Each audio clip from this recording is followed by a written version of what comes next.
Labdien, man sauc Ilona Ekšteine. Mana vēsture sākusies ar traģiski. Neesmu ne māti, ne tēvu redzējis jau no bērnības. Esmu ielikta bijusi bērnamā un pēc tam aizsūtīta uz Gaujienas internāta skolu. Tur man paņēma audžu vecāki uz Aizputi projām, bet es pie audžu vecākiem dzīvoju pa brīvdienām. Bija tāda bēda, kad uzkāpu kokā, kā jau bērns būdams, nesapratu, kas notiks ar mani, un nokritu no koka. Salauzu abas divas rokas, sasitu galvu, nezinu, kurā slimnīcā nokļuvu, bet bija kaut kādā komas stāvokļa, bezsamaņā kaut kā bija. Un atbraucu no Strenča psihoneiroloģiskās slimnīcas psihiatri, noteica epilepsijas diagnozi.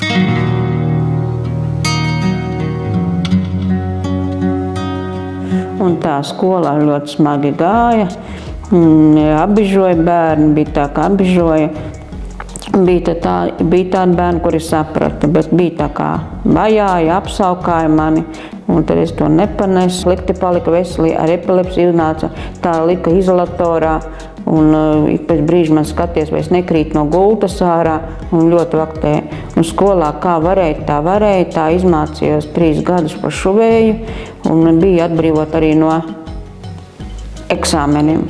Labi, paņēma uz Aizputi pavisam pie audžu vecākiem. Viņi iemācīja man iet baznīcā. Baznīcā dziedāja korī, bet arī gāzos no kājām. Bet baznīcā audžu vecāki stāvēja blakus un turēja, lai es negāžos no kājām. Arī pie viņiem tāpat tur mājās arī bija, kad es pilnīgi kritu no gultas, kas epilepsija uznāca, kritu no gultas ārā, viņi dabūja man blakus gulēt un turēt, lai es negāžos no kājām. Un pārsvarā dzīve pagājas arī ar epilepsijas diagnozi ļoti smagā stadijā.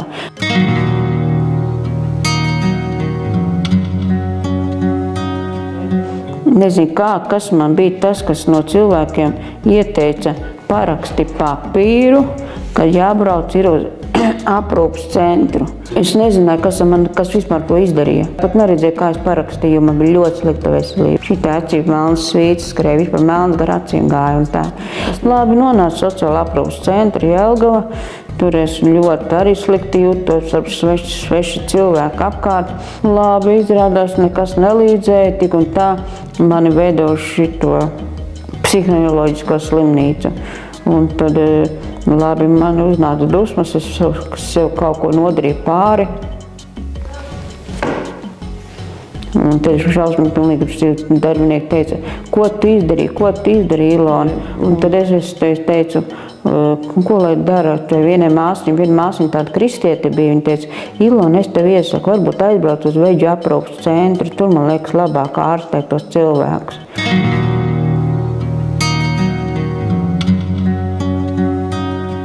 Es māti tikai vienu reizi esmu redzējis, vairāk neesmu redzējis māti. Tad viņi atbrauc uz to veģu pansionātu, no Grobiņas pansionātu, apskatīt, kā veģu pansionātā dzīvo.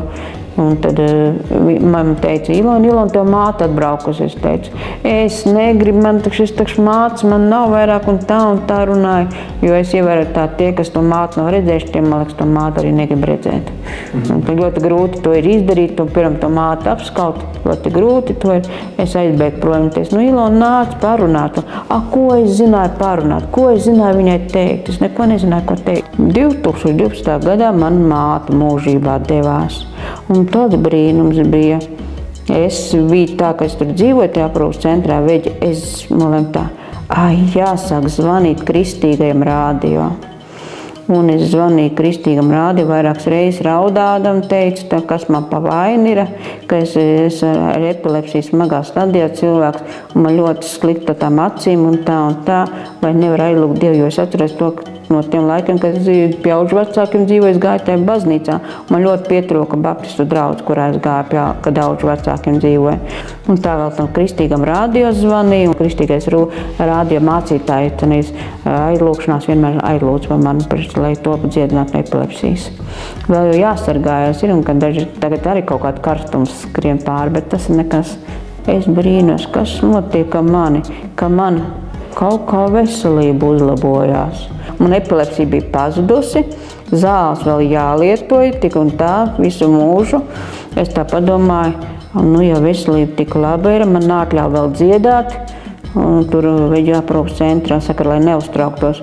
Un tad es nodomāju, jāraksta atpakaļ uz Jelgavas sociālā aprūpas centru atpakaļ, jo es ļoti gribēju tikt tepatās pie mājas ir tagad mums baznīca, kurā es eju, ļoti gribējās uz baznīcu tikt. Un tad atbrauc atpakaļ uz Jelgavas šito sociālā aprūpas centru, klienti tik priecīgi, Ilona atbrauca. Viņi saka, sāku skatīties, vai es biju senāk tāda niķīga un tā spītīga. Un teica, bet tu taču pavisam tā klienti skrēja uz istabu, kurā istabā es biju ilgta. Ilona, bet tu taču smaidīgāk esi palikusi, tu pavisam cita meitene esi palikusi.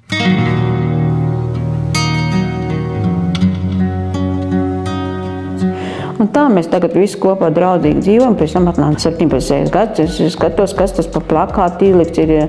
Es par to šokā, kas tas tāds ir pa projektu. Braucu no Jelgavas un mūsu vērtēja, vispirms izvērtēja šitie paši sociālie darbinieki. Es pateicu, ēst gatavošana nav galvenais. Es pateicu, galvenais ir dzīvē, ja iziet sabiedrībā, galvenais jābūt ir darbā. Atbrauc 2022. gada oktobrī mentors Inga un Sveta, un tad mūsu vietā runāja tie sociālie darbi. Tie mentori nedabūja paklausīties no mums pašiem. Un tad mentori izdomāja tā. Mēs gājām uz kapelu, tur mēs aiztaisījām durvis ciet, lai klienti neklausās un lai sociālie nemaisās. Un tad mēs tur visi runājāmies, kas mums pa vainu, kā un tā, vai kaut ko zina. Visu savu dzīvi jāizstāsta bija. Un tā pamazām tie mentori bija tie arī, kas nokārtoja to, lai mēs nāktu uz šitiem grupu dzīvokļiem. Man jau no baznīcas cilvēki teica, es vēl sazvanījos, teicu, ko darīt, vai iet sabiedrībā dzīvot uz grupu dzīvokļiem vai ne. Viņi teica, ej, būs labāk, tu būsi tuvāk draudz locekļiem, būs tuvāk sabiedrībai. Bija arī, kā pansionātā teica tā, jā, viņi nekādi dzīvotāji nebūs un tā pa bomžiem un pa nabagiem, pa ubagiem paliks. Bet, kad beidzās tas deju projekts, ļoti nomākti palikām. Ļoti nomākti. Sāpēja sirds, noskumuši daži sēdījām pie tējas tas un ļoti nedīdz vai raudāja. Mēs, kad tīrīja to dienas centru, es raudāju, ka beidzies deju projekts, ko lai tagad dara. Ļoti pietilku, jo mēs to mācu mīlestību neesam izjutusi jau no bērna kājas. Mazi ielikti tanī bērnamā un mācu mīlestību nav izjustu. Mēs tās mentors izjutām kā ar mācu mīlestību.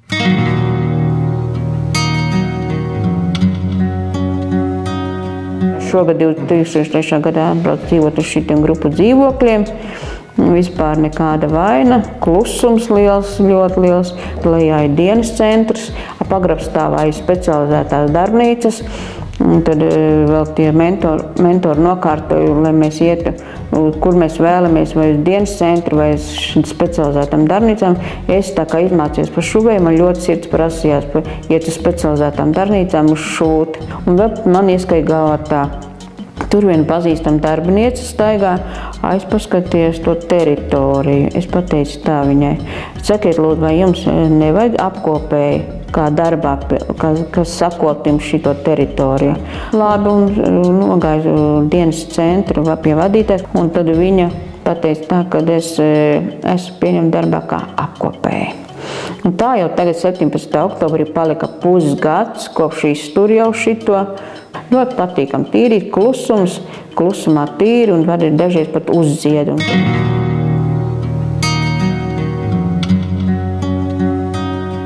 Tā aprūpētāja, kas mums tagad veda nesen uz Kolku, un klienti tik priecīgi, lai jau lietus līd, bet tik priecīgi bijām aizbraucam uz Kolku. Jāņos ved uz ozolniekiem, uz ballītēm, ved uz zaļiniekiem, ved uz ballītēm. Ļoti patika. Vakaros līdz 3, 2 nodancojām, un tā patīkam bija. Un tā, kad mēs braucam kaut kādā ekskursijā, mentori Inga saka tā, uzzied, lai mēs kaut ko nepļāpātu, muļķības vai kaut ko tādu, mēs vienmēr mašīnā dziedam. Manī prieks tā kā upe, manī prieks tā kā upe, manī prieks tā kā upe sirdī plūst. Āmen. Pamazām visu iet uz labo pusi, nesaudzos.